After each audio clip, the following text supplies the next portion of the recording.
नारायण नमस्कृत्य नरं चैव नरोत्तमं देवीं सरस्वतीं व्यासं ततो जयं मुदीरयेत्। शृण्वतां स्वकतकृष्णः पुण्यश्रवणकीर्तनः हृदयन्तः स्थो हि अभद्राणि विदुनोति सुहृत्सताम्। नष्टप्रायेषु अभद्रेषु नित्यं भागवत सेवया भगवति उत्तमश्लोके भक्तिर्भवति नैष्टिकी। ओम नमो भगवते वासुदेवाय। ओम नमो भगवते वासुदेवाय। ओम नमो भगवते वासुदेवाय। Hare Krishna. So we are continuing our discussion of Srimad Bhagavatam, third canto and chapter 21. In the previous session, we had an opportunity for us to be able to look into some of the verses and just be able to discuss the gist. One of the most important themes that emerged in this chapter, if you were to account for what transpired before this, was the fact that there was a shift that occurred, which was quite essential. So it is not so much that the whole of the third canto was about the inauspicious birth of Hiranyakashipu and Hiranyaksha, due to various reasons. There's not just one, various reasons. But this is also what is being seen in this particular chapter is the fact that now we are focusing on what would be considered the most auspicious way for us to be able to set goals for ourselves. Beginning of the year is an extraordinarily important time. But even if it is not the beginning of the year, whenever you want to set goals in Krishna consciousness, it is always an auspicious time. It is most auspicious. And the reason for this, as we explained in the previous session, is the fact that we have an opportunity for us to set goals and for us to practically establish ourselves for the next 2 decades, 3 decades even, or even further lifetimes. So the planning in Krishna consciousness is not so much a matter of one lifetime. It's not a matter of 1 year. It is a matter of several lifetimes that are being accounted for. And when we take into account the fact that we continue our seva from one lifetime to another, but more importantly, what we are trying to do is we are trying to contribute to our spiritual credits. We are also contributing to being able to attain a certain level of consciousness that would enable a furtherance of devotional service as we go along. So there really isn't any opportunity that is being wasted, even for a moment. Even if you feel not so good about the sadhana that you do, because sometimes, and it's because of the fact that we are all pleasure seekers by nature. We seek pleasure in every activity that we do. We are trained because that's the nature of the soul, and the nature of the soul manifests itself. And as a consequence, our whole planning, our whole objective of wanting to interact with the world, we are always seeking some kind of pleasure. So it's not so much that people seek suffering. We always seek pleasure. So as a consequence, it is very important for us to realize that even in sadhana, we are looking for that. We are actually looking for ananda. But then ananda has to have the other 2 ingredients. Otherwise, the quality of ananda is highly suspicious in terms of its ability to give us a prolonged level of happiness. So the other 2 ingredients are, it has to have the quality of being uninterrupted. So the sat portion has to be intact. Sat basically is truth. And when there's a very high level of truth in anything that we do, it has the ability to sustain itself for a very long time, which is the reason why, even after millions of years, we are talking about the Vedic scriptures, even after so many cultural changes that India has gone through. I'm using the word India simply to indicate the geographical region. Bharatvarsha would probably encompass the whole world. So we are properly talking about India, which is the geographical region. There have been so many invasions and there's been so much corruption over the years in terms of the original Vedic scripture. But yet we are able to access truth because it's been made available. Very significantly, the higher the quality of truth in any scripture, the greater will be its ability to sustain itself despite all kinds of changes. This is the reason why there is the portion of, the quality of the Lord being called Sat Chit Ananda. the portion of Sat basically has a lot to do with being able to offer and connect to the aspect of eternality. The aspect of eternality is actually promoted by Sri Balaram. Balaram's potency of Sandhini practically ensures that there is eternity in the spiritual sky. It's practically his manifestation. So Krishna's Leela, Krishna's own self, all the Leela and all the residents of the spiritual sky, they're all being supported by the Sandhini potency of Balaram. So it is Sandhini. So when we practically wanting to connect to the Vedic scripture and we want to be able to involve ourselves in planning, the greater the involvement of Sat, greater would be our ability to sustain this planning for many lifetimes. Lesser the Sat, which is the truth, lesser the ability to sustain this over even one lifetime. So if there are arrangements that are being made in our life which we cannot sustain, it causes instability, it breaks down, then one should assume that either it was not very well aligned with the aspect of Krishna consciousness, or the time of inception of such activity in the past, because the present day is a consolidation of the past experiences. The time of inception of the present activity in the past was not auspicious. So there was already the seed of destruction, which was quite profound, that was sown into it. And as a consequence, in the present, there's destruction. So how do you create a future where there's a high level of sattva, sat? Sat is truth. I want to use the word sat, where the high level of sat is being imbued into that particular plan, imbued into the future. How do we create such a future? The fact is that Sat is a requirement for Ananda. So is the case with Chit. Chit is the particular aspect where Chit is also the potency of the Lord, and the Chit potency of the Lord allows us to connect to Him and understand our specific relationship with the Lord. So for us to be able to connect with Him and for us to be able to understand our specific relationship, Sambandha Gyan practically is being given in the Chit aspect. So there is knowledge and there is eternity. If you do not have eternity, then the idea of truthfulness, or rather the aspect of truthfulness or the quantity of truth in that endeavor, has been highly compromised when it began. Things basically have to be begun at a certain inception. You can also introduce truth at various junctures, and there would be new beginnings. Yeah, just as we spoke a couple of weeks back, our body is being destroyed, and then as we desire devotional service, we have been given subtle bodies, and we're also being able to transform our gross body to be less troublesome, because our body was not created for the purpose of pure devotional service.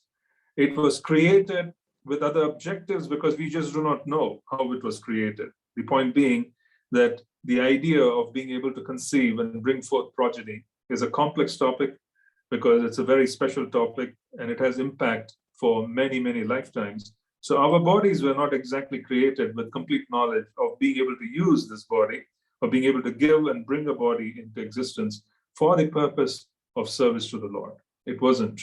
And as a consequence, it interferes immensely. Our senses interfere and our body interferes. But then when the subtle body is coming in touch with Krishna through the process of Harinam, when the subtle body is coming in touch with Krishna through the process of Srimad Bhagavatam, association with devotees who are vibrating with his particular connection. In other words, they have the ability to keep the Lord in the heart, and as a consequence, they can transmit, practically give us and transmit the faith that they have gained by actually witnessing and experiencing the Lord in different aspects.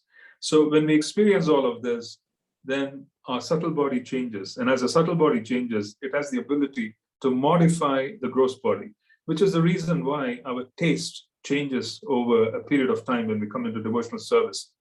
So there's a greater level or eagerness to come in touch with Sat. So we don't want to eat indiscriminately. We are very careful with what we eat, because we want to be able to bring in foodstuff into our body where there's going to be an introduction of a greater level of truth. Because even food, which is material, when it comes in touch with Krishna, obviously it turns and transforms into completely spiritual offering. As a consequence, it has the ability to support the activity of spirituality. Sevon Mukhehi Jihwado. Srila Rupa Goswami was very clear. How do you begin seva in Krishna consciousness? You honor Krishna Prasadam and you chant Harinam. And there can be the idea of having and honoring Krishna Prasadam. You can never, ever underestimate or underrate its ability to give us, the ability to chant.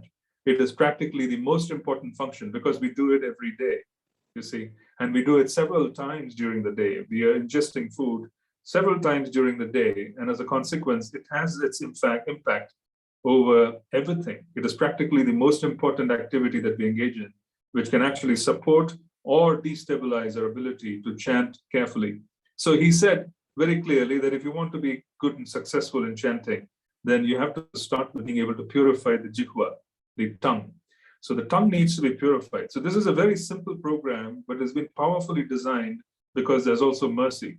It's been designed in such a way that even though we have no capacity to invoke the presence of the Lord in a plate of food, you see, we are preparing and we are keeping it before the Lord. We have no capacity. In other words, what is our adhikar to practically summon the Lord into a plate of bhoga? We don't have that adhikar. But then we are connected to a parampara that has the adhikar. As a consequence, we invoke the presence of the spiritual master in our heart. We beg him for mercy and we say that I want to make this offering. Kindly support me in this endeavor. As a consequence, because we are connected to the chain of disciplic succession going all the way back to Mahaprabhu, then there is a possibility of the Lord being invoked in the plate of bhoga that we place before him. So is the case with anything we do, any kind of offering, any kind of endeavor to please the Lord. Because there is a connection to the parampara, then one has the ability to make arrangements which are absolutely impossible otherwise. It's absolutely impossible. In one sense, the point we are trying to make here is that there has to be an active participation and understanding of introducing Sat, the principle of truth, the principle of being able to connect ourselves to the absolute scripture, and being able to connect ourselves to principles enunciated in scripture, being able to act in that way. This is absolutely necessary. Otherwise, what would happen is that we would just break down. It's just a matter of time because material nature, by tendency, by nature, it's designed to break down. I was just having a conversation with a devotee who stays in Vrindavan. And we were just looking at the nature of deterioration that occurs in Vrindavan. You will practically notice the buildings deteriorating, they will transform. There will be so many different displacement of the buildings here in Vrindavan because material nature in Vrindavan gets devastated. You will just find devastation in material nature here, which means that things which you would normally expect to last longer, you would find that they don't have the ability to last here because by nature, Sri Vrindavan Dham or Mayapur has the ability to destroy and displace material nature. And as a consequence, there would be destruction, there would be changes, there would be some displacement. This is true with our lives. We are displacing and we are challenging the status quo. We are practically going against the nature. We are practically saying that this is material nature and we want to be able to situate ourselves in a place where everything gets destroyed, but we're aiming for complete stability, which is in a different plane of consciousness. So imagine this. This is a paradox because you are in very unstable circumstances because the material environment by nature is unstable. But then you're aiming for permanent stability. So how do you do it? Unless you align yourself and align your day, align every minute of your day with permanent stability, there really isn't a possibility of being able to do anything permanent because of the fact that we are in an unstable environment, which is constantly subject to change and devastation. So this is very important for us to come to terms with, that if you don't plan your life in a Krishna-centered way, where Krishna becomes more important than anything else, every other consideration is just sidelined. And then we start looking at what is the best way for us to be able to position ourselves to receive and embrace sattva, to embrace a greater level of sat. Then what would happen is that we would have the ability to actually receive a plan in our heart, which would be able to support this.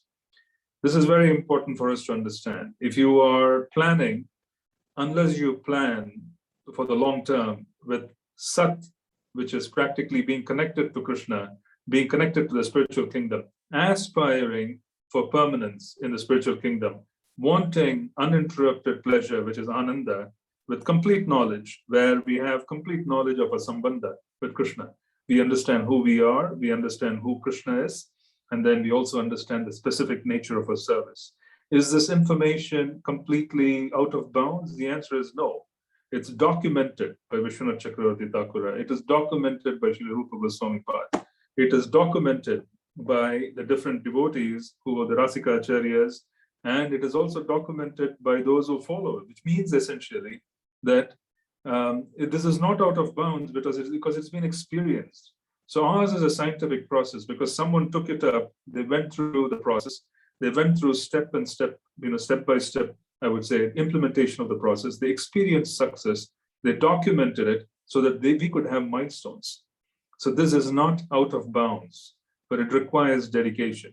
If an ordinary athlete has to have so much dedication to achieve a temporary goal where everybody forgets the person, everybody forgets the accomplishment within a matter of years or even months. So, because of the level of information that's coming in today, because of the internet, is enormous. It's just practically impossible for people to just be aligned and focused on just one particular achievement, because there's so much information, there's so much data which is coming in, people find it very difficult to process. So for us to be able to actually align ourselves, we would need for us to be able to focus on being able to come closer to Krishna through the process. Yeah.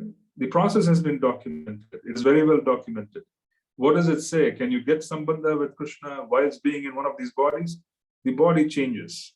The subtle body changes. It is subject to change. It's malleable. Yeah. The nature of karma is dynamic. It is not static. It's just a matter of years when karma changes. Our subtle body, our body, and everything changes. Yeah. So the point I'm trying to make is it requires a focus. If someone with just a material focus can achieve so much, and they sacrifice so much to achieve that, for us, we have the glorious objective that's been given to us by our acharyas, by the Guru Parampara, and they have experienced it. So what are they saying? They're practically saying that whilst being in this body, there will come a day where we would be able to chant offenselessly. When we chant offenselessly, we would position ourselves to receive the information that is necessary for us to understand who we are in the spiritual sky. We will understand and embrace Krishna with that particular information.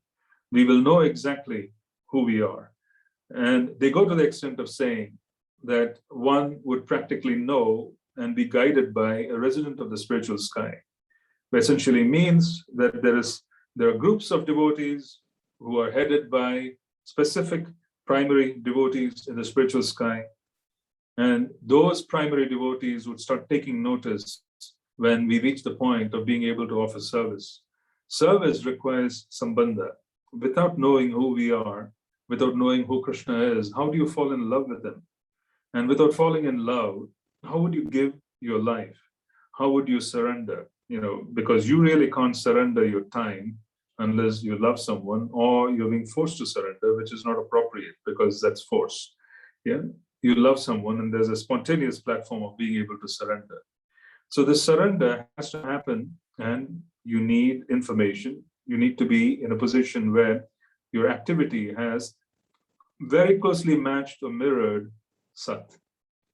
There has to be such truth on a day-to-day basis that it has mirrored the Sat, the quality of eternal truth. Because it has mirrored that particular potency, then we receive our eternal connection, which is Chit. We receive our eternal connection. We start receiving information about who we are in the spiritual sky. And this is not what we would call an experience which is fuzzy. It is not an experience which is, I would say, obscure, where you can say that, it is not something that changes on a daily basis. It isn't. This is practically information that comes in, which is crystal clear when the time is appropriate. And the connections that are made in the spiritual sky are crystal clear. Then you have many personalities assisting the transition. So the point I'm just trying to make is that we need to understand more about what we are doing.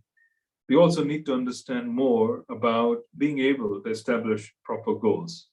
Now, why is the idea of goal setting being discussed here in this chapter? It is fascinating. It is fascinating. Yeah, it is fascinating to see how Sri Kardama Muni, who is an extraordinarily accomplished mystic, extraordinarily accomplished. How accomplished? In the next chapter, we will see he has the ability to create an entire floating, planetary system. He has the ability to basically connect. He has the ability to create an entire floating system of, an airplane, literally, in the modern context, which allows him to practically engage in concerting with his wife, Devahuti. Now, a mystic of such extraordinary proportion, such extraordinary achievement, is a very powerful personality. He was the son of Brahma. So how do you go from basically being so powerful to having the ability to depend on Krishna? Being so powerful, he had the ability to depend on Krishna. He had the ability to engage in austerity. What was the purpose? The purpose was, it was not a spiritual objective. The purpose was to attain a spouse. Okay, he was to attain a spouse, and as a consequence, he practically, he was to attain a spouse, and as a consequence, he practically thought about going into the Grihastha ashram, and by going into the Grihastha ashram, he wanted the support of the Lord because his primary objective was to attain the Lord. So he had his primary goal in place, and then he did not want to practically be distracted from the primary goal. But then he had the other duty that he had to perform as a progenitor, one of the primary beings who create the structure of human beings for those who have to follow. So he had this particular assigned duty. Because a duty was assigned and it required such interaction with material nature, getting into the Grihastha ashram requires an enormous amount of effort, enormous amount of endeavor in the idea of engaging in the world. The more you engage in the Grihastha ashram, the lesser would be an opportunity for us to be able to surrender. And it is the nature of Grihastha ashram because we practically do a lot of planning. There's the whole concept of keeping money for the future. There's a lesser and lesser dependence and greater dependence on planning for the future. Does it mean that those Grihastha devotees should stop planning and they should stop saving money? The answer is no.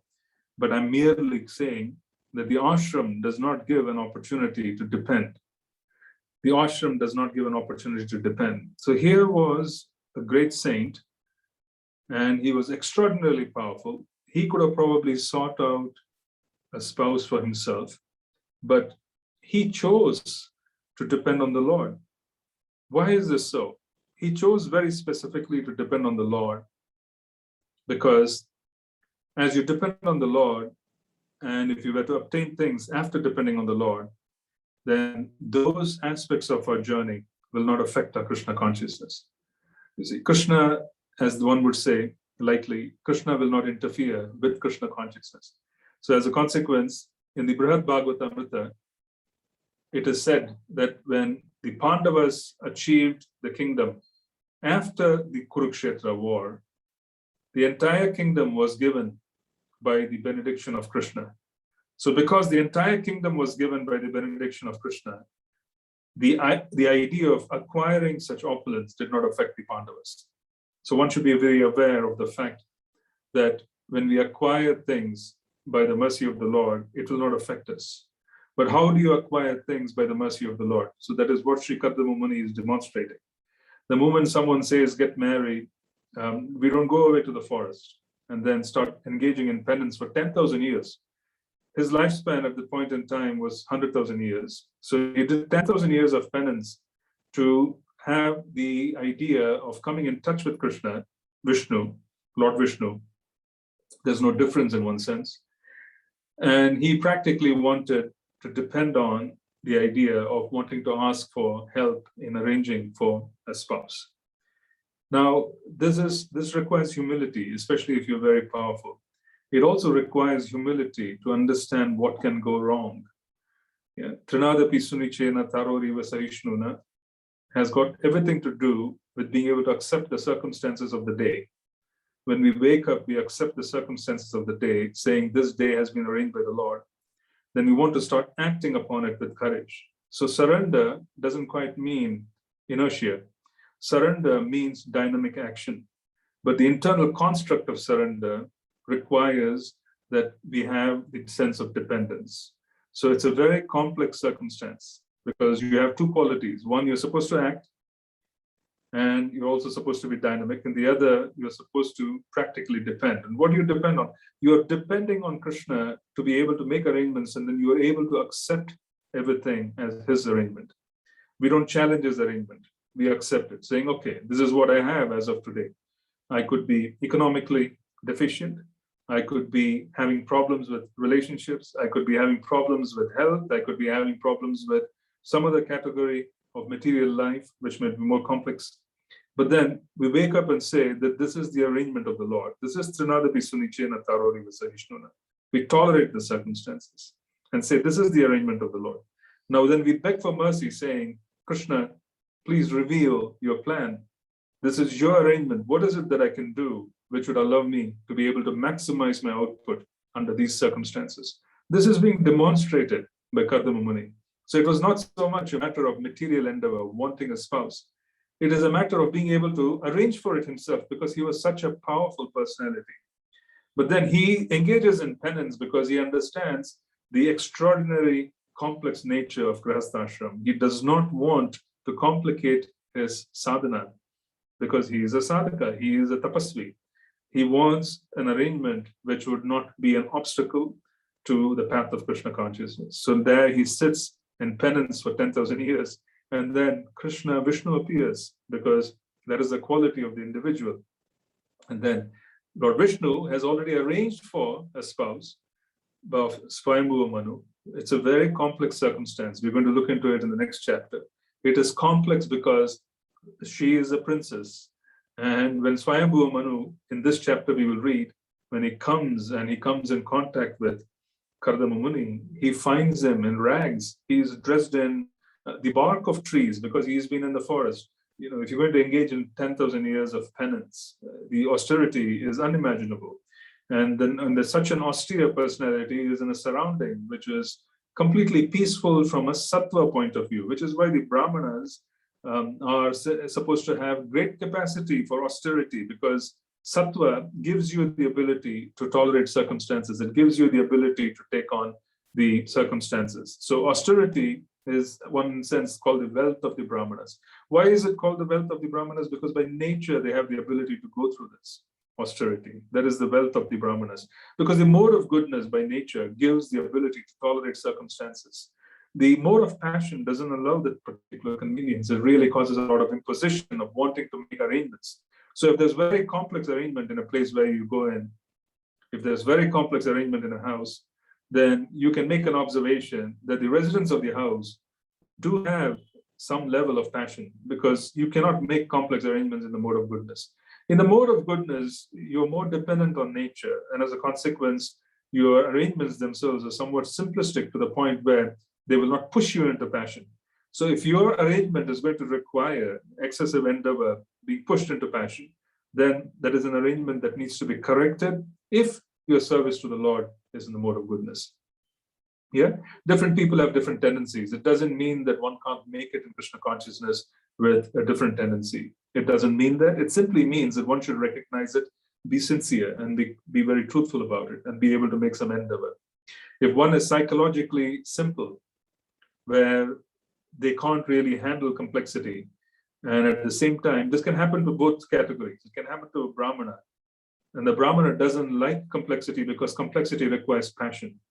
And the Brahmana doesn't want to degrade himself by coming into passion, engaging in activity, which would practically make him more agitated. And then he loses his sattva, which is the main ingredient that he requires to play the role of the head of society. And then you have the Shudra. The Shudra can't handle complexity. The Shudra cannot handle complexity with the arrangements for life. So we need to recognize the psychology to find out, are we Shudras and are we Brahmanas? What is our position? Depending on our position, we need to be honest and we need to make arrangements that are suitable for such a position.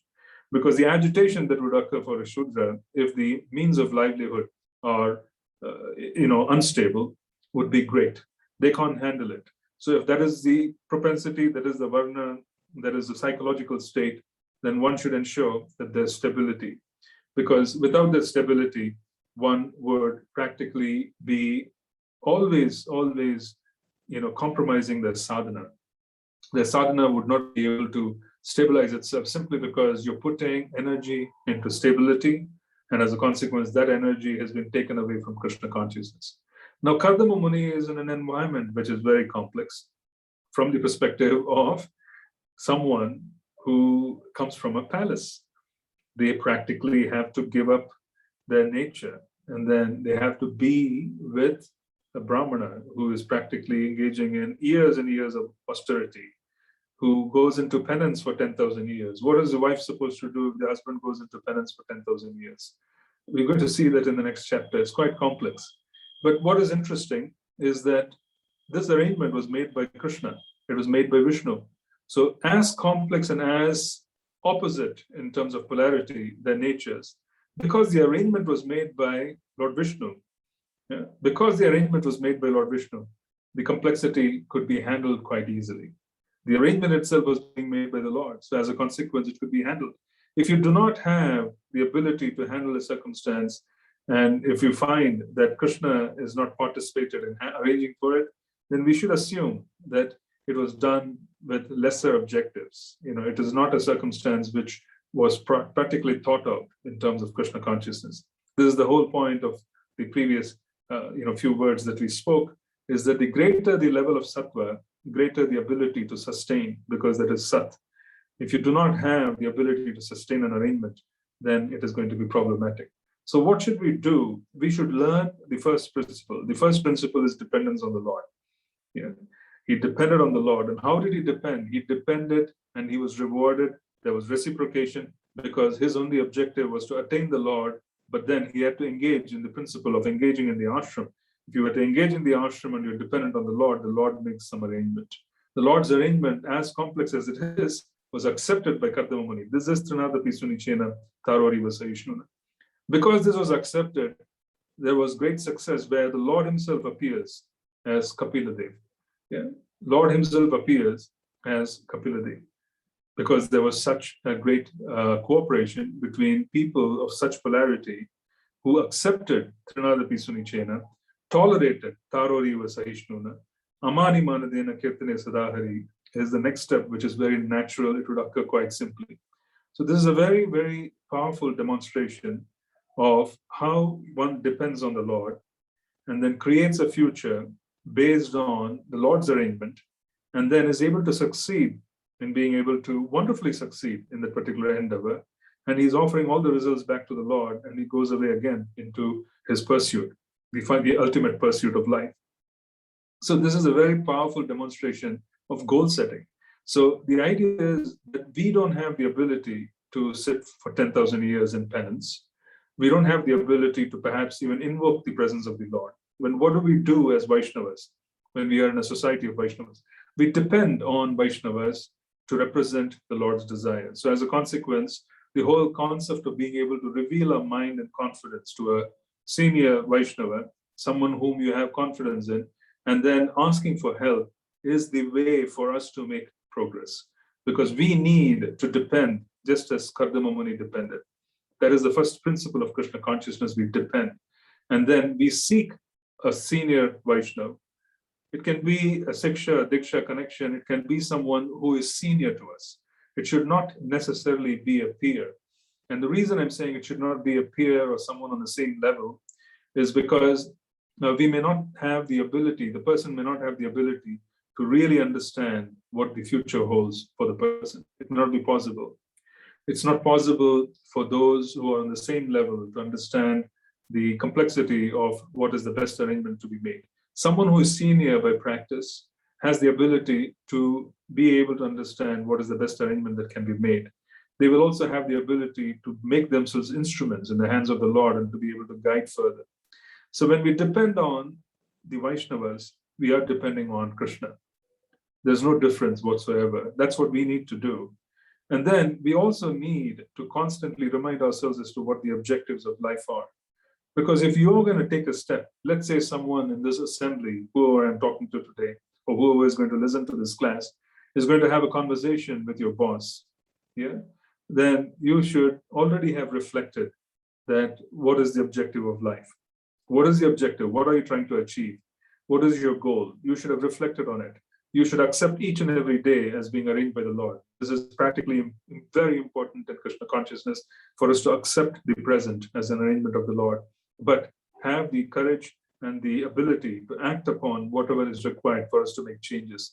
So please don't underestimate the need for action. It is dynamic, but then here's where dependence on the Lord comes in.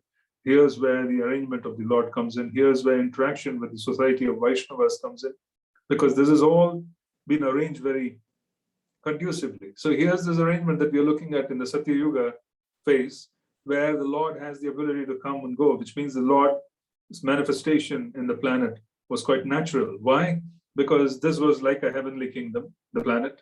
The consciousness in the heaven, in Satya Yuga, is a very high quality of goodness, where there's a lot of presence from demigods, there's a lot of interaction, and as a consequence, there's a lot of what we would call as interaction with the demigods, interaction with the Lord, which was facilitated in the Satya Yuga, right?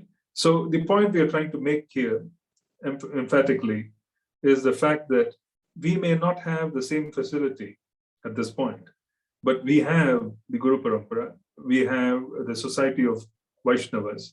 When we depend on Vaishnavas, can they always be right? Can someone who is senior to you, can they always be right in giving you advice? The answer is no, they may not be. Yeah. Even someone who is playing the role of a spiritual mentor, a guru, they have their own conditioning to deal with. Yeah, they have their own conditioning to deal with, which essentially means I'm not saying the guru is conditioned. That will practically contradict scripture. That is not my statement. I'm merely saying that they could be brahmanas, and being very Brahminical, they may not be able to recognize the idea of how to arrange for things in a more complex manner, which the devotee is presenting. But the nature of the devotee could be complex. So they may not be able to advise them. But then what is the point in depending on Vaishnavas while they could also be wrong in their advice? Yeah, it's a complex thing. I'm just bringing it up because it can come. The way it works is as follows. It is not so much the matter of quality of advice. It is the principle of dependence. So it is the principle of dependence, the principle of no deliberation when you're surrendered to a senior Vaishnava. There should be no deliberation. This is noticed by Krishna in the heart. The super soul notices this principle of no deliberation. There's no deliberation whatsoever. If there is no deliberation and then there's a reciprocation where the person acts upon the other devotee's advice, even though the advice in itself may be erroneous because all factors have not been accounted for, that devotee might be a little bit simplistic for them to be able to account for more complex circumstance which the devotee is presenting. Krishna in the heart is observing this interaction and saying that since you are following the Shastric principle of depending on a Vaishnava, and you're following the Shastric principle of depending on the Guru, then there would be a certain reciprocation and arrangement which will be made to allow the devotee to experience success in their endeavor. Yeah, this is extraordinarily sublime. We need to understand that the principles of Shastra are absolute by nature. They cannot go wrong. Even if we make a mistake in terms of seeking advice from someone who may not be completely qualified from the perspective of the speciality and the complexity of the circumstance, they may be able to advise us on very specific aspects of Krishna consciousness. They may not have the quality to be able to give us a specific kind of advice, because the nature of the world is quite complex and they may not have fully embraced that complexity. But the principle of accepting and depending on the society of Vaishnavas is practically observed by the Lord. This principle can pay off amazingly. So all kinds of challenges that come in implementing that advice would be made highly simple and things would become very smooth. Yeah. So the two types of devotees who make it are devotees who are sadhakas. They are very, very accomplished sadhakas. They have the capacity for hours and hours and hours of sadhana. They have the capacity for austerity. They have the capacity for a single-minded focus, which has come about because there have been many, many lifetimes of being able to reach that particular position. Then they make it. The other category of devotees who make it, they are not very well versed in Shastra. They don't have the ability to present very complex Shastric arguments in front of others.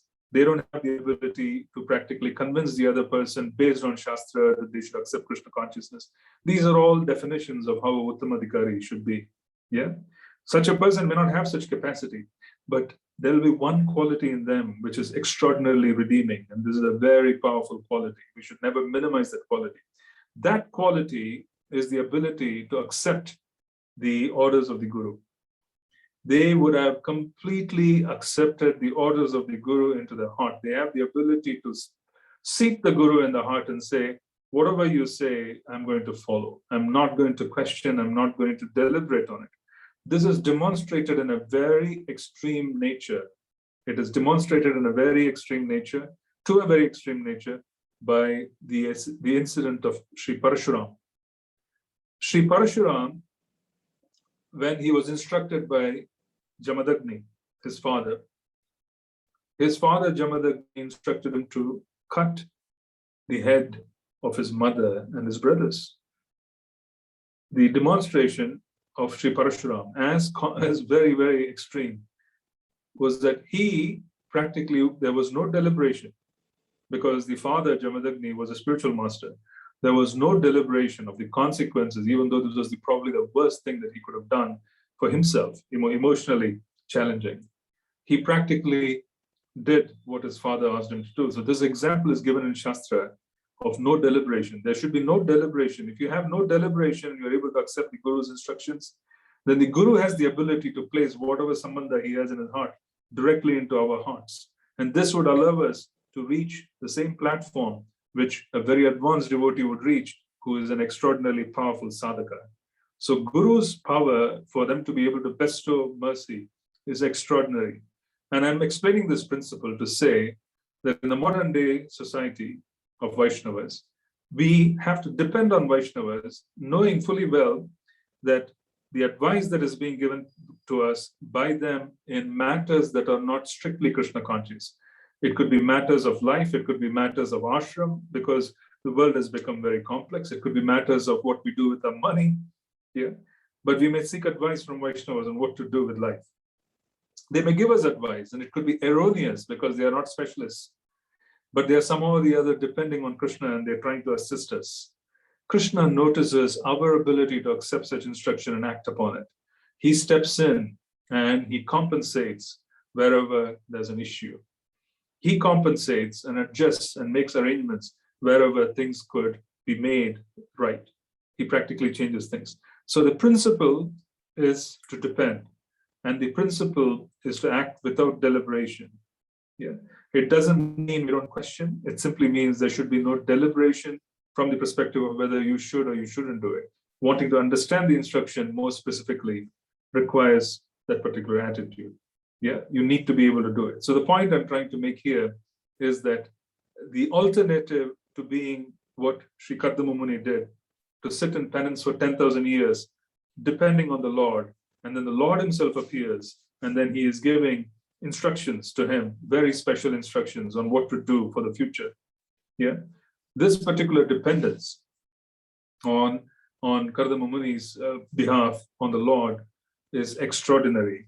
And it is a great lesson where Krishna intervenes, he's coming, he's making all kinds of wonderful arrangements for the great sage so that he could move forward. So this is a very, very powerful lesson. And it is also an extraordinarily powerful lesson on how life should be planned and how life should be arranged. This is dependence on Krishna. This is dependence and meditation on the goal. So there is great level of Sat, truth, already imbued into this particular endeavor. Because there's such a great level of truth imbued into this endeavor, there is this opportunity for this endeavor to last, be able to produce results that are very pleasing to everybody. So this is quite extraordinary. So we should never, this is unimaginably, I would say, powerful in terms of the activities of someone as powerful as Kardama. Yeah, and for an activity or an endeavor which one would consider to be quite ordinary, which is to look for a spouse. Yeah, everybody looks for a spouse at an appropriate age, but then here was someone who followed the injunction of scriptures, who wanted to demonstrate the injunction of scriptures. He took upon himself the responsibility of depending on the Lord. And then the Lord awarded him with someone who was the opposite of who he was, but then it was accepted by him. Mother Devahuti as a princess was the opposite. She has been living in a palace all her life. She is a yogini herself. In terms of when you use the word yogini, it's an inappropriate word. We don't want to use the word yogini. Yoginis generally are associated with being associated with the destructive aspects of the universe. They're servants of Shakti at different levels who destroy. So I would say she was an adept yogi herself in certain ways. And she had the ability to practice yoga because that was her particular standing. This is the principle of Ashtanga Yoga. This is the principle of Kriya and Ashtanga. And this is the process which we described in the previous session as being more of you don't depend on Krishna, you need to depend on yourself to achieve the objectives, because you have to prepare yourself through different Hatha Yoga, Pranayama principles so that you have the ability to achieve the objective of controlling the senses. In our situation, we control the senses because we come in touch with Krishna. We directly put our senses in touch with Krishna, and the senses become purified, and then we receive a subtle and a gross body as we go along in Krishna consciousness, which is more and more and more suitable as each day passes. So which is being seen by us. But she was very accomplished from a spiritual perspective, but from a material perspective, she was from a Kshatriya background, and she was marrying a Brahmana, and this was permissible. This was permissible those days, and it is not so much a matter of caste. This was nature. She was by nature a Kshatriya. She was born into a Kshatriya family. Her brothers were kings. Her father was Swayambhu Manu, the original king. Yeah, so she was practically a Kshatriya. And then a Kshatriya can be married to a Brahmana, and so that is basically allowed. Yeah, the male devotee should be of a higher nature. Otherwise, what would happen is that the spouse would not be able to receive instructions. So they followed the principle of the Brahmana guiding the Kshatriyas, because it's all a matter of consciousness. The mode of goodness controls the mode of passion. The mode of passion can control the mode of ignorance. There's a certain hierarchy in the modes. So even by choosing a spouse, either the person has to be of a higher nature, the male, where they are in the mode of goodness, then they have the ability to manage the mode of passion. They do, because it's quite natural for the higher mode to manage the lower mode. Yeah, it's quite natural. Vice versa wasn't approved of shastrically, which is you cannot have a Kshatriya male marrying someone who is situated in Brahmanical endeavor. This is being demonstrated by whom we would call as the marriage between Sukracharya's daughter and Yayati. It comes further down, we will discuss it.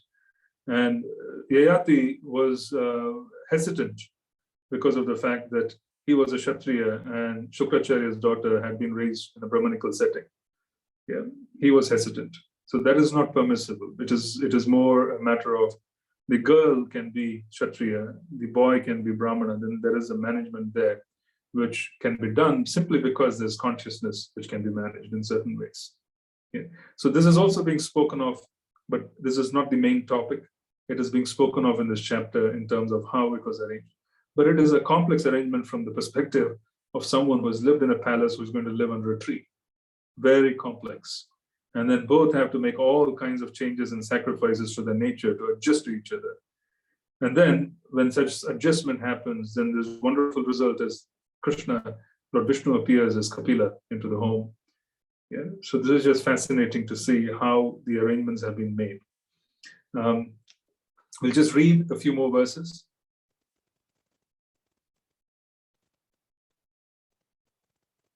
One moment.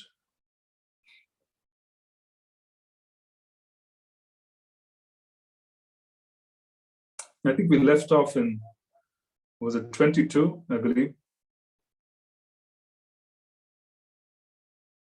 Yeah. Maitreya resumed. Sincerely extolled in these words, Lord Vishnu, shining very beautifully on the shoulders of Garuda, replied with words as sweet as nectar. His eyebrows moved gracefully as he looked at the sage with a smile full of affection. Sri Kardama Muni was sitting on the banks of the river Saraswati. And as he was sitting on the banks of the river Saraswati, this is a confluence. It is a part of the Ganga. But in the present day, one cannot really perceive where Sri Saraswati is. So there's Ganga, Yamuna, Saraswati. So Saraswati cannot really be seen because one can't really distinguish. But those days, obviously, millions of years back, there was a clear delineation as to where Sri Saraswati was. So he was sitting on the bank of Saraswati. And as he was sitting on the bank of Saraswati, Lord Vishnu appears on the back of Sri Garuda. And seeing the sage and hearing from him, Lord Vishnu's emotions rise to the point where the Lord sheds tears. Unbelievable. That's why it's called Bindu Sarovara. Sarovara is a lake. Bindu is a drop of tear. So Lord Vishnu is shedding tears of love on seeing his wonderful devotee, Kardama Muni. And the lake that is formed there is Bindu Sarovara. And that is where Sri Kardama Muni is sitting. And the Lord appears.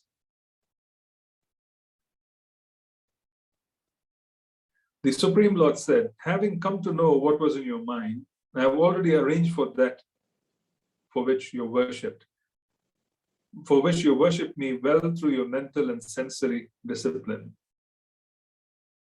The Lord continued, my dear Rishi, O leader of the living entities, for those who serve me in devotion by worshipping me, especially persons like you who have given up everything unto me, there is never any question of frustration. Why is this word being used, frustration? Frustration is a word that is associated with the material sphere.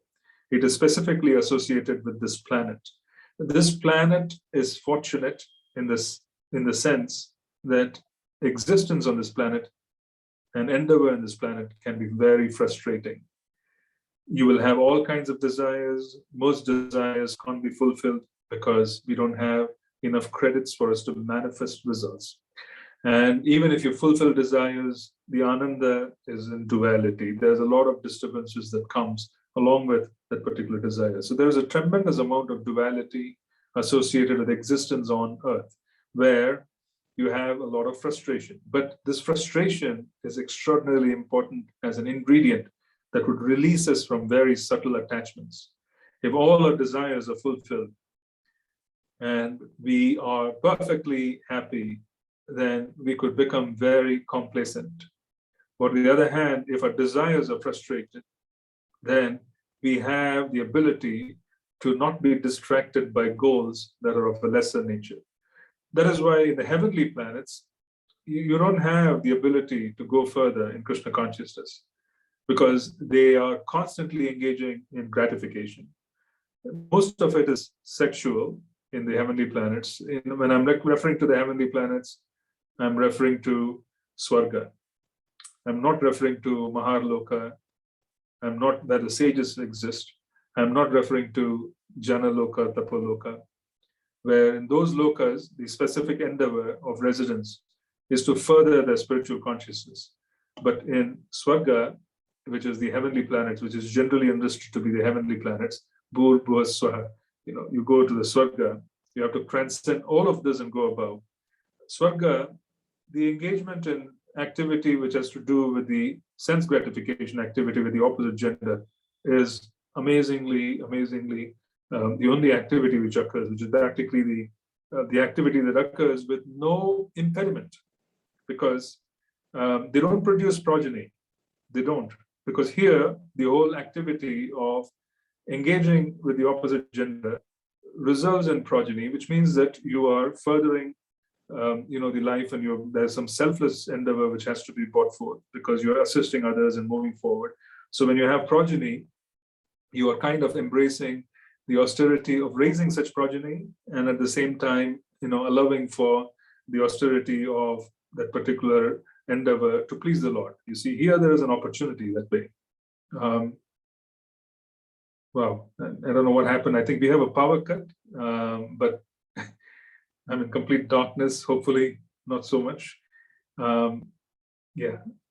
Let's just continue because there's just a power cut here. And so, in this particular situation, in Swarga and in the heavenly planets, there really isn't what we would call any necessity or impediment to sense gratification. So when there isn't an impediment to sense gratification, and for most part, you're not paying the price for such sense gratification, you're simply paying back whatever you've gained. So if someone has endeavored and they have accumulated credits, even as devotees, this again circles back to the fact, if you don't set your goals properly in devotional service, we would be, if you're engaging in namaparad continuously, which is practically how we exist, then, which means that there's a lot of material desires in the heart of wanting to accomplish. If we leave our bodies, where do you think we would go? We would end up going to Swarga because there are so many desires of wanting to engage. Then once those desires are all exhausted, we come back to this particular planet. So imagine thousands and thousands of years of being separated from that activity. Some devotees who have had that experience and they come back to the planet, they can't stop some souls, they can't stop their endeavor for mystic perfection. They search for this kriya, that kriya, they search for what can give me this power, that power. And they can't stop themselves from sense gratificatory indulgence. They can't really stop themselves from acting like what they were in the particular sphere because the subtle body has experienced it profoundly. The subtle body brings such into this particular plane. So this is a lifelong difficulty. So it's very important to have a reflection on goals on a daily basis. And Swarga is not a goal. Heavenly planets are not a goal. It may be the goal for traditional religious systems. It is not a goal for us. Yeah, we wouldn't even want to think, because it's a horrible thing to be stuck in a plane where you lose this entire opportunity to go back to Krishna because all you're going to engage in is sense gratification. It is a horrible place for devotees. If you're sincere in your devotional practice, you should shudder when you start thinking of such things.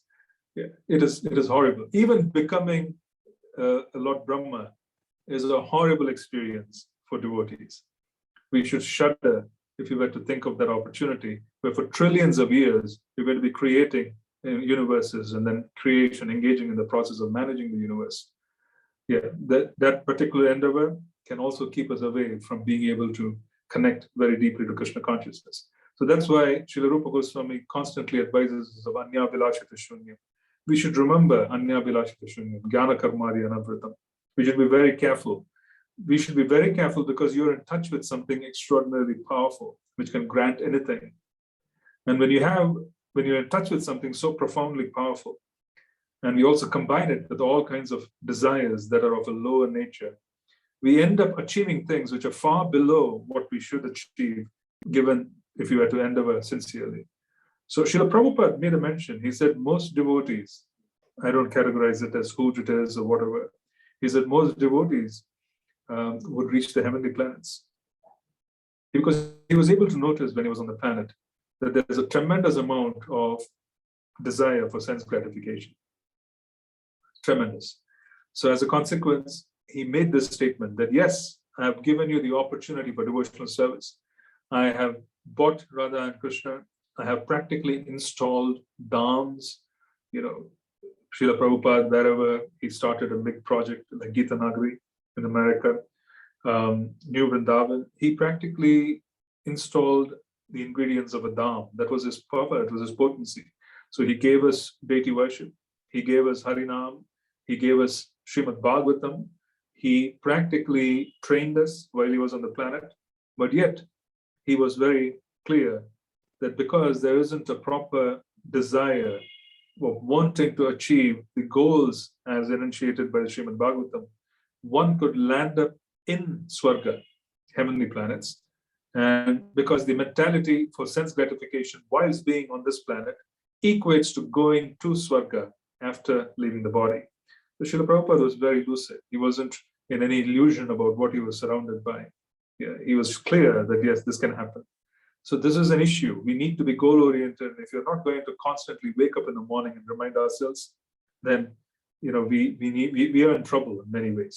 We are dependent on Krishna, but at the same time, because we are in a planet which is so complex, where there's constant stimulation all around you, in the present nature, present time, there's so much stimulation that, even when you, for example, when you play a YouTube video and you want to continuously play a YouTube video of some kirtan, there's an advertisement which pops in, and the advertisement invariably has some kind of a distraction which can put ideas in the minds of people. So it's just you can't even play kirtan on YouTube with peace. They want you to pay for it, but the point is that you are in a world that is very complex. They're practically bombarding us with this prospect of wanting sense gratification. So the idea of sense gratification, if it emerges in the head, then it is practically going to be watered by the sadhana. If you don't shake it off, it's going to be a problem, because you're going to achieve the goal of sense gratification as a result of sadhana. It's a frightening prospect. It's a frightening prospect to practically put ourselves in a circumstance of having all kinds of facility for sense gratification. Imagine the impressions on the chitta, on the consciousness of such an individual when they even come back and begin the sadhana again from where they left off. They would find it so difficult for them to restrain themselves with all the opportunities that they've had in the past. The Emperor Swayambhu Manu, the son of Lord Brahma, who is well known for his righteous acts, has his seat in Brahmavarta and rules over the earth with the 7 oceans. The day after tomorrow, O Brahmana, that celebrated emperor who is expert in religious activities will come here with his queen Shatarupa, wishing to see you. He has a grown-up daughter whose eyes are black. She is ready for marriage, and she has good character and all good qualities. She is also searching for a good husband. My dear sir, her parents will come to see you, who are exactly suitable for her, who are exactly suitable for her, just to deliver the daughter as your wife. That princess, O holy sage, will be just the type you have been thinking of in your heart for all these long years. She will soon be yours and will serve you to your heart's content.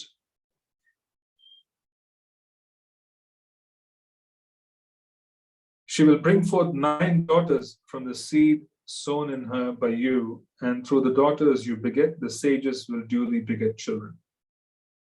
With your heart cleansed by properly carrying out my command, resigning to me the fruits of all your acts, you will finally attain to me. Showing compassion to all living entities, you will attain self-realization. Giving assurance of safety to all, you will perceive your own self as well as the universe is in me and myself in you. When we use the word compassion, we have to remind ourselves the gift of compassion is always combined with humility, and both of these are gifts of Harinam. We don't have to endeavor specifically. We will receive the ability to be compassionate. Along with humility, if we were to just focus on being able to hear Harinam carefully and reduce our ability or propensity for offenses, and actively work on ourselves on a daily basis so that the heart is cleansed of desires that are so, I would say, low compared to what we can achieve. Even the highest position in the material universe is low. And unless you have 0 desires in the heart, being able to achieve prema is impossible. And being desireless essentially means all desires are given to Krishna. All desires are wanting to basically serve him. If there isn't that particular mood, then it is not going to work. So we need to work on ourselves to reach that level. And that is the whole purpose of sadhana. When it is done very carefully and we appreciate what's been given to us and we remind ourselves of the goal, then results will definitely be attained. We should have no doubt whatsoever about the ability of our parampara to be able to grant us what they have experienced. Yeah. So this concept of Srila Prabhupada being the only pure devotee is extraordinarily erroneous. Srila Prabhupada wanted to create and manifest his potency by actually offering an n number of infinite number of pure devotees to his guru. This is Srila Prabhupada's offering. So this whole concept, which has been taken up by some groups of Ritviks, etc., who say that Srila Prabhupada was the last pure devotee, and then you should take initiation from those, directly going to Srila Prabhupada, is erroneous because that is not the mood of Srila Prabhupada. He wanted and he practically has the ability to bring forth pure devotees to be offered to the lotus feet of his guru, and then his guru would offer it to his guru. So this is basically an endeavor to please his guru. So how can it be wrong? So we want to be clear on that. We want to be clear that the objectives given to us and the objectives experienced by devotees who have preceded us are real. They are real. We may be far from it, but it doesn't mean they're erroneous. We should always have great dependence on mercy, and we should also be able to do what has been asked of us. O great sage, I shall manifest my own plenary portion through your wife, Devahuti, along with your 9 daughters, and I shall instruct her in the system of philosophy that deals with the ultimate principles or categories. This is Sankhya, which is seen in the 2nd chapter of the Bhagavad Gita. That's a gist. Maitreya went on, thus having spoken to Kardama Muni, the Lord who reveals himself only when the senses are in Krishna consciousness, departed from that lake called Bindu Sarovara, which was encircled by the river Saraswati. While the sage stood looking on to the Lord, left by the pathway, the Lord left by the pathway leading to Vaikuntha, a path extolled by all great liberated souls. The sage stood listening as the hymns forming the basis of the Samaveda were vibrated by the flapping wings of the Lord's carrier, Garuda. Yeah, so Sri Garuda is a manifestation of the most confidential aspects of Samaveda. Yeah. And Sri Garuda is an expansion of Lord Ananta. So there is no, the tattva is the same. He's not Jiva tattva. He's not. He is practically, an expansion of the Lord, just as the different paraphernalia that are associated with Krishna they're all basically of the same nature. Yeah. So practically, Garuda has the ability to bring forth the Lord, just as the Samaveda has the ability to give us the ability to chant hymns that can bring the Lord into our heart. Sri Garuda is the one who brings the Lord into our heart. So it's very powerful. Then after the departure of the Lord, the worshipful sage Kardama stayed on the bank of Bindu Sarovara, awaiting the time of which the Lord had spoken. Swayambhu Manu, with his wife, mounted his chariot, which was decorated with golden ornaments. Placing his daughter on it with them, he began traveling all over the earth. O Vidura, they reached the hermitage of the sage, who had just completed his vows of austerity on the very day foretold by the Lord. The holy lake Bindu Sarovara, flooded by the waters of the river Saraswati, was resorted to by hosts of eminent sages. Its holy water was not only auspicious, but as sweet as nectar.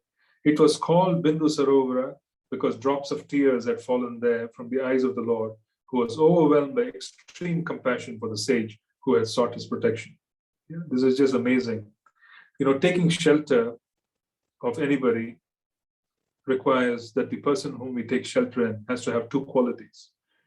They have to be very powerful, more powerful than anybody else, for them to be able to protect us.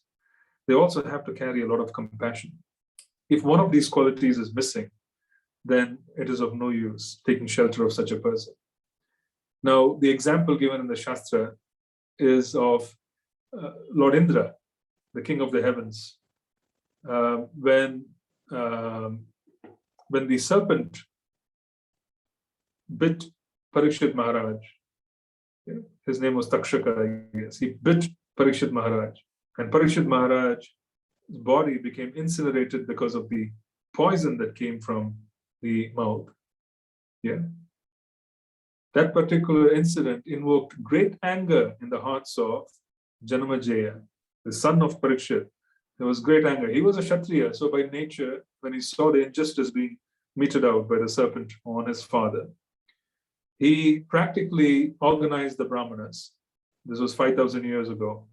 He organized the Brahmanas and he created a fire sacrifice where he said that particular serpent has to start falling down into this fire. So the Brahmanas started offering oblations. When they started offering oblations, they were so powerful that all kinds of serpents started falling into the fire because he practically wanted to annihilate the entire existence of serpents. And then this particular serpent, who was the original culprit, he had taken shelter of Lord Indra. So Janamajaya asks the sages, the Brahmanas, why isn't that particular serpent coming in? Because he is the main culprit. He bit my father. So the Brahmanas tell him that he has taken shelter of Indra. Then the king says, bring Indra down with him. This was fascinating. He was so powerful that he practically said the king of heaven should also come down if he's giving, protection to this particular, culprit. So the Brahmanas started offering prayers. Indra started falling into the fire, along with the serpent. So this is an example of taking shelter of one who is not super powerful. Yeah. So one needs to be super powerful, where you know that the shelter is guaranteed. And the second, there has to be great compassion. One should not take shelter of those who are not compassionate while they have great power. So the example here of the Lord literally shedding tears at the sight of his devotee is extraordinary because he is all powerful and he is most compassionate. So we should remember that the quality of being able to surrender depends on whom we can surrender to. You should surrender to someone who is all powerful, but is also equally compassionate. The shore of the lake was surrounded by clusters of pious trees and creepers, rich in fruits and flowers of all seasons, that afforded shelter to pious animals and birds, which uttered various cries. It was adorned by the beauty of groves of forest trees. Okay, I'm going to stop here. And I'm going to stop here. You could read the rest of the verses because the rest of the verses are, what was covered by us in various ways. Then I'll use the rest of the time here, maybe another 20 minutes or so for questions. We'll stop here. So we have concluded chapter 21. And the gist of the chapter is the fact that there is dependence, which is being demonstrated by Sri Kardama Muni. And while demonstrating that dependence, he is an extraordinarily powerful personality who has the humility to actually depend on the Lord to make an arrangement so that he doesn't get affected in his Krishna consciousness. So the primary principle here is that there is humility. And when there is humility, there is great opportunity for us to be able to be empowered. The other objective that we also want to see and observe here is that dependence practically is a primary quality of Vaishnavas. As we depend more and more on wanting arrangements that are aligned with our Krishna consciousness, the Lord reciprocates by making those arrangements. And as a consequence, 10 years hence, 15 years hence, our life plans themselves don't destabilize our Krishna consciousness. And even if they destabilize, if it will result in greater level of Krishna consciousness, then you should know that that is how you recognize that Krishna has arranged that as well. So we should understand these two principles. Then we also looked at the fact that how do we depend on and Krishna in the present circumstances. The present circumstances, we depend on Krishna by depending on his devotees.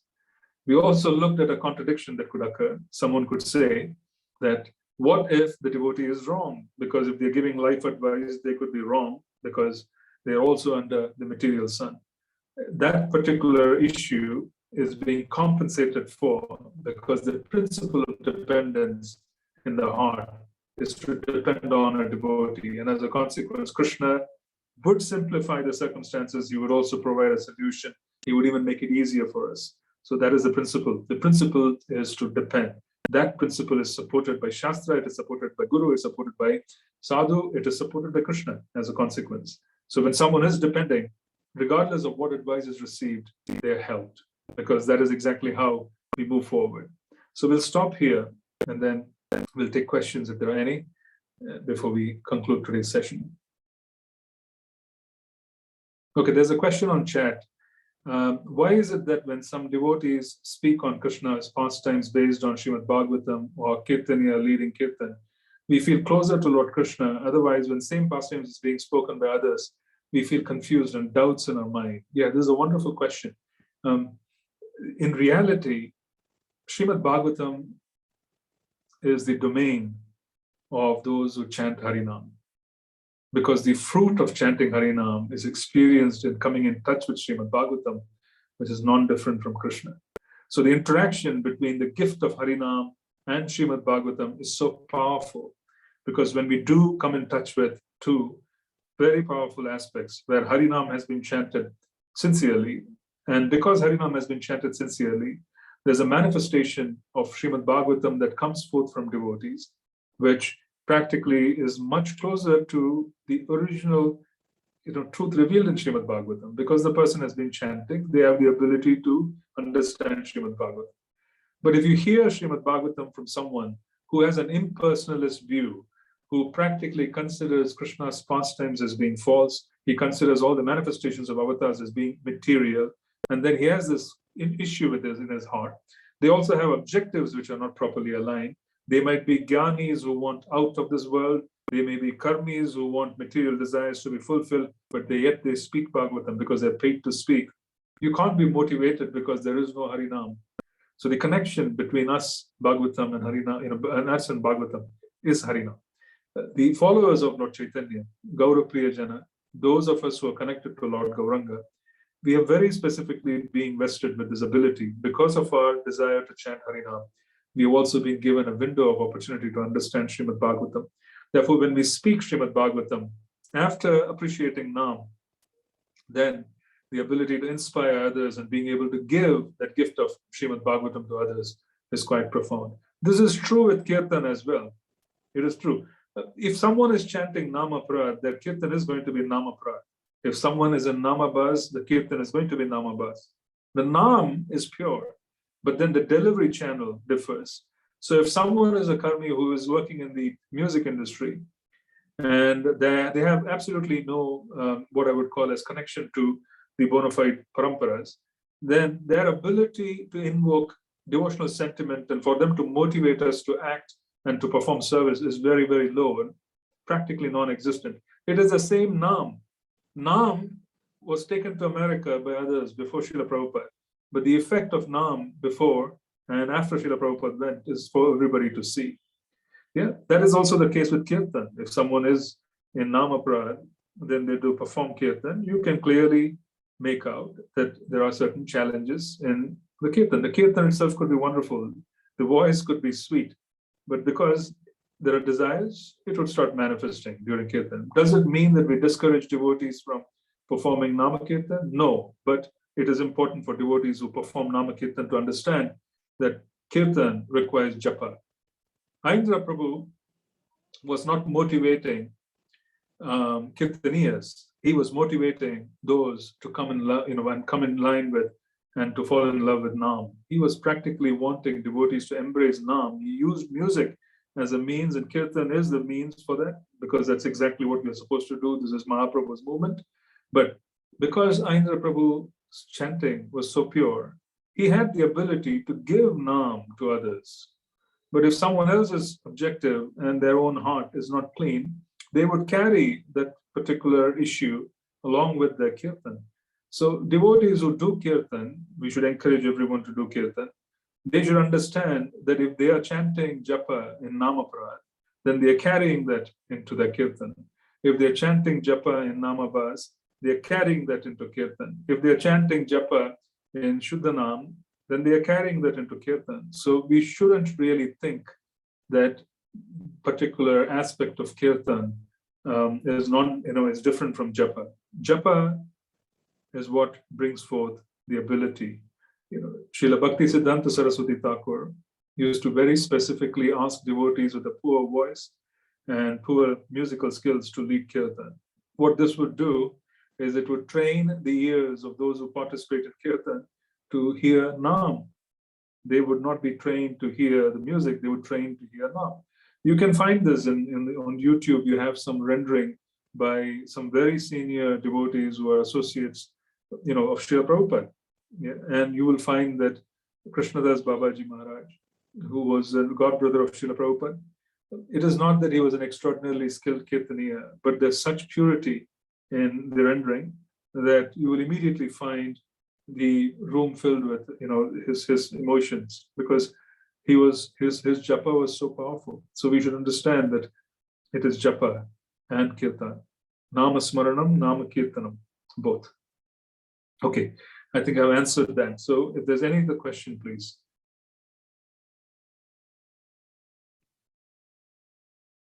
Hare Krishna Prabhu, thank you for a nice class today. You mentioned about Brahmanas. You mentioned in the class that Brahmanas are known for their austerity, their tolerance, they can sacrifice.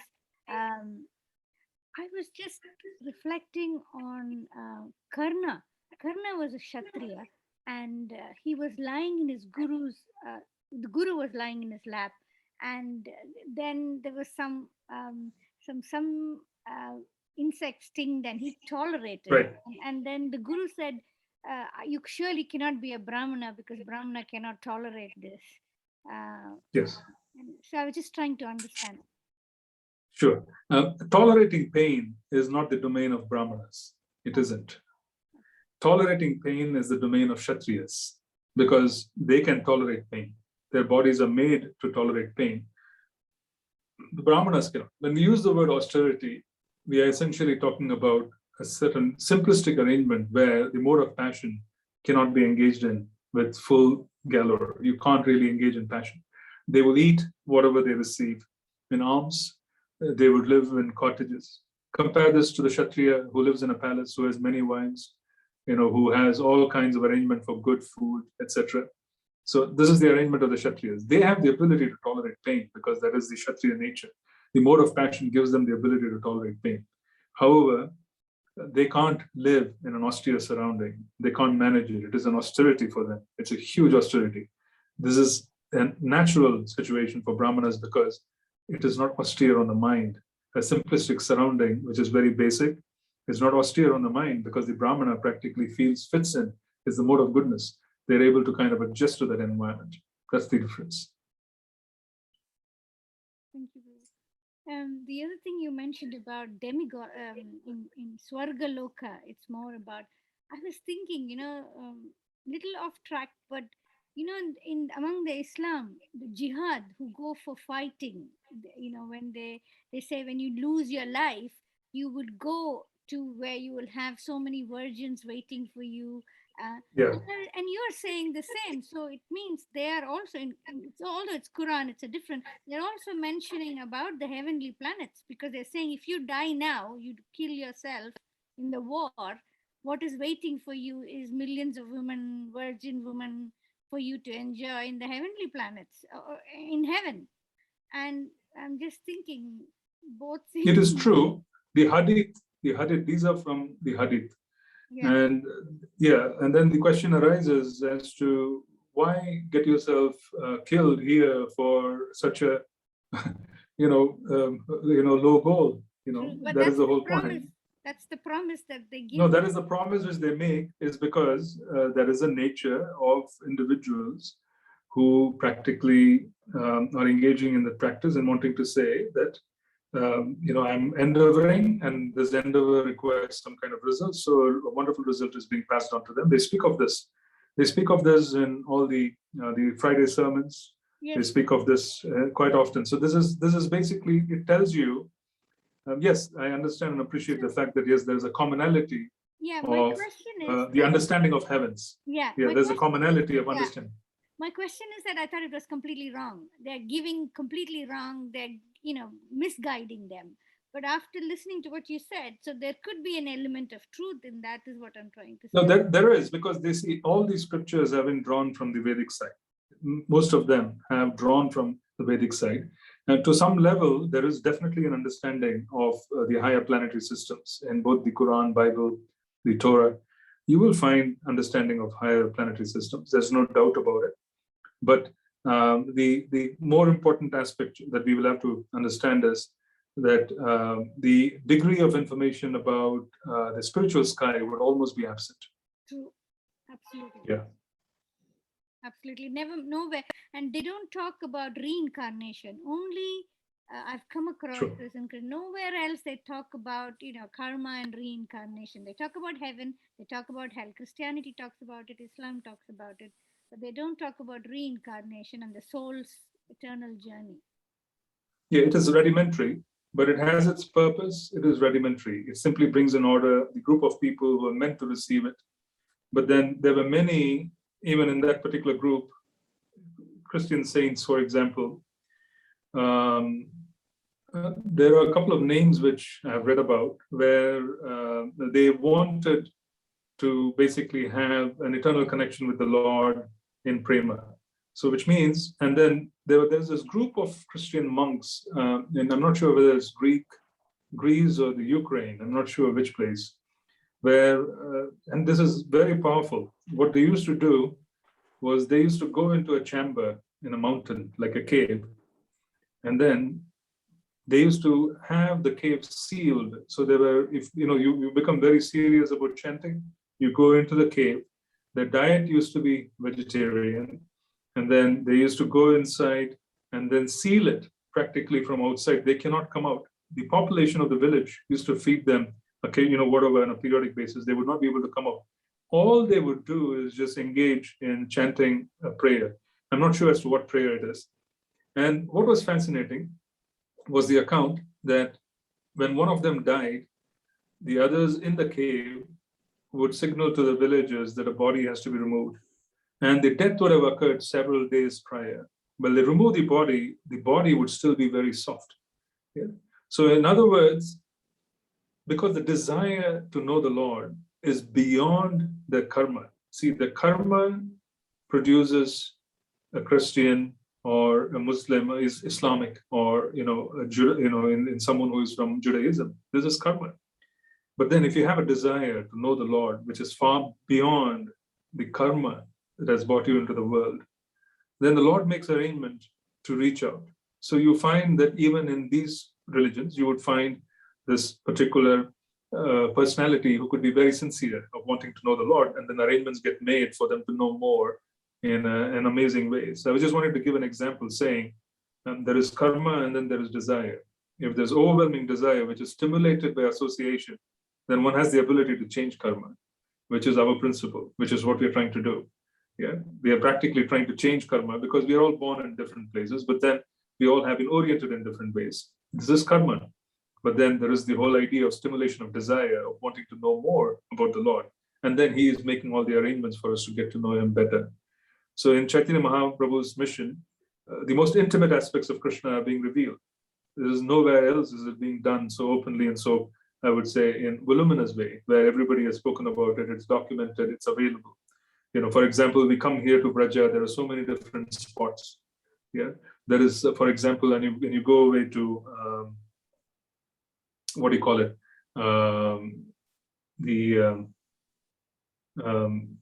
When you go away to, on the way to Sevakund, you will find Shringarvat, and there Krishna basically beautifies Srimati Radharani. So you will find a lot of occurrences of different circumstances, which are quite fascinating to see. Yeah, which are fascinating to see, which have been given, which are very, very intimate, very confidential pastimes that being revealed in this moment. So, yeah, I was just wanting to mention that it is not karma alone, it is karma plus desire. And if someone has desires while being born with a certain karma, arrangements are being made to give them all kinds of information so that they could come closer. So is it fair to say that those who are born in Christian or Islam, they're following their religion and they are making the effort? Probably in another life, they come across a devotee and then they sort of progress in their devotion. You can say that. You can say that it's, they're following whatever they have been given to some level. And as a consequence, arrangements would be made for them to make more further progress. It is again consciousness. We don't even want to divide it into Christianity, Islam, Judaism, Hinduism. It is consciousness. as they progress further in consciousness, then they have the ability to serve. It's as simple as that. Yeah.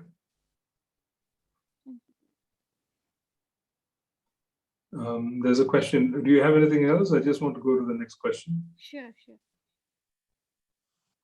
Can you let me know how one can have purity and purpose to only serve Krishna and not indulge in sense gratification? Srila Prabhupada was stating, can just desiring for purity manifest purity along with mercy? Yes. If the idea of wanting purity is a desire, which definitely would lead to results on arrangements that are quite auspicious. So one should desire that. One should be able to look into our hearts to find out what our desires are. Are we really desiring Krishna consciousness? Are we desiring prema? Are we desiring surrender? And we will find, surprisingly, that most of us don't have an idea to desire prema. So desiring purity and desiring and wanting to shed the previous existence and wanting to be able to move forward powerfully is definitely bona fide. And one should just desire that.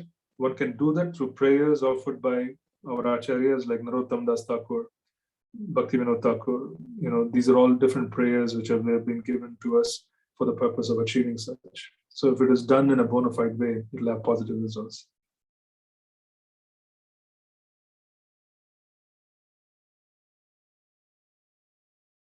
Okay, is there anything else before we can go for the day?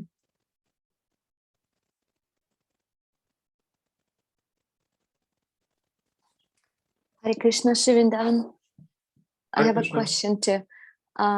You mentioned about the higher mode of sattvic mode to be able more tolerable to circumstances, not particularly pain, but circumstances. Is there a similarity with the tamaguna? Because there's also some kind of okay with the circumstances and not enough motivation to change it. So are there similarities with those two opposite gunas?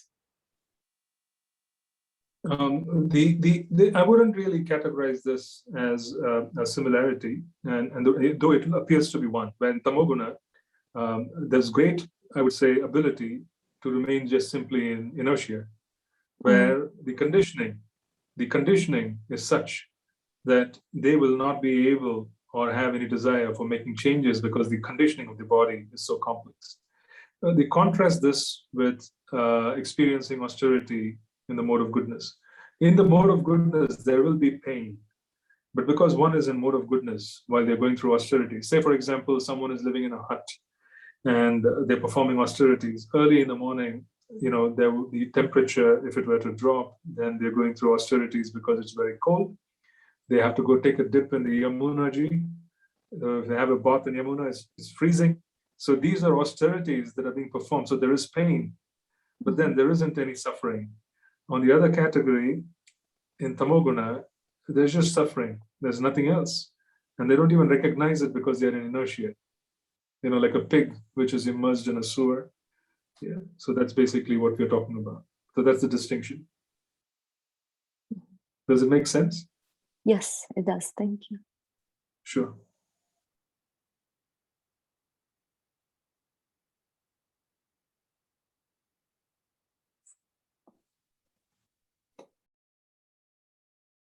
Is there anything else?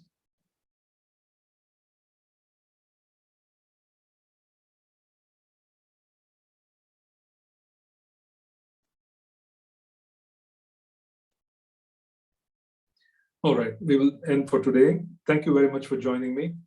We will connect again in the next week and we will continue with chapter 22. So if you could read Canto 3, chapter 22, that would be the topic for the next week session. Hare Krishna. Hare Krishna.